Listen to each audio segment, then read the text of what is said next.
வணக்கம். இன்றைய தினம் 10 ஜனவரி 2024. டைம் வந்து 9 மணி 26 நிமிஷம் ஆகுது. இன்றைக்கி பார்க்குறோம் 47,100 கால் ஆப்ஷன் புட் ஆப்ஷன் வந்து லெவல்ஸ் ஃபார்ம் ஆகிருக்கு. நமக்கு 47,100 கால் ஆப்ஷன் புட் ஆப்ஷனில் எல்லாமே வந்து ஃபார்ம் ஆகிருக்கு. 137 மேலே போச்சுன்னா கால் பை, 147.45 மேட்ச்னா புட் பை. ஆட்டோமேட்டிக் அட்ஜஸ்ட்மெண்ட்டு எல்லாமே இது ஆட்டோமேட்டிக்காக எடுத்துக்கும். இப்போ தான் லெவல்ஸ் ஃபார்ம் ஆகிருக்கு பார்க்குறோம். இப்போ புட் ஆப்ஷனில் வந்து ஆர்டர் எக்ஸிக்யூட் ஆகிருக்கு. நம்ம எக்ஸிக்யூஷன் ஆர்டரில் போய் பார்க்குறோம். 47,100 புட் ஆப்ஷன் 148க்கு நமக்கு எக்ஸிக்யூட் ஆகிருக்கு. ப்ராஃபிட் பார்த்தீங்கன்னா 366 கிட்ட நமக்கு ப்ராஃபிட் இருக்குது. இப்போது 2 லாட் போட்டிருக்கோம்.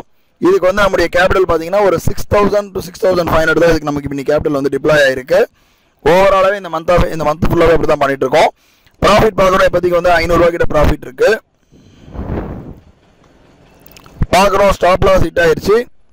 ஸ்டாப் லாஸ் ஹிட் ஆகிட்டு திரும்ப ரெண்டாவது தடவை 47,100 கால் ஆப்ஷன் எடுத்திருக்கு. இப்போ பார்க்குறோம் கால் ஆப்ஷன் எடுத்து நமக்கு இப்போ ப்ராஃபிட் வந்து 2,300 இருக்குது ப்ராஃபிட் இருக்குது.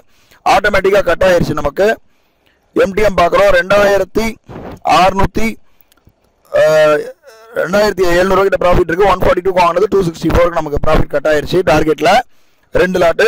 ஓவரால் எம்டிஎம் பார்க்குறோம். நம்ம ஓவரால் எம்டிஎம் வந்து 2,700 கிட்ட ப்ராஃபிட்டில் இருக்குது. இதோட நாளை வந்து ஒரு புது ட்ரேடில் சந்திக்கலாம். நன்றி, வணக்கம்.